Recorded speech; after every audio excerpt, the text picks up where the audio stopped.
Gabuhon na lang, ha?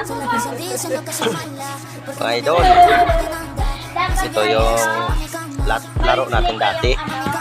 Itong kabataan tayo, teenager. Maghihawak siya ka daw pag pamalo sa inyo. 10 to 18 years old. Ano, maganda pa yung mga laro natin.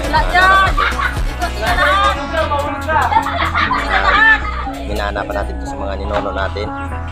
Tapos ngayon, wala na, kabataan ngayon.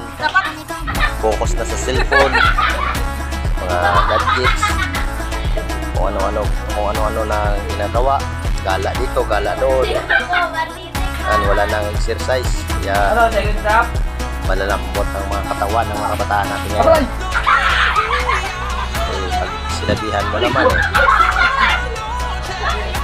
ay bawal na ngayon yung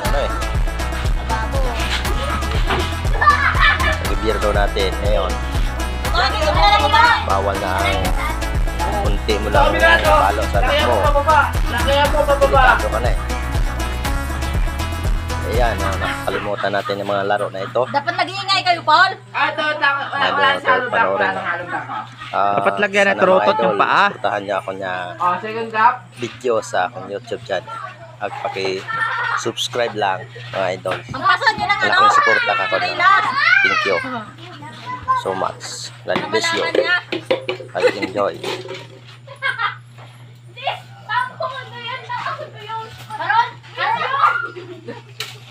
Ay, daw lang bigyan masakit. Maging ko pinalo namin.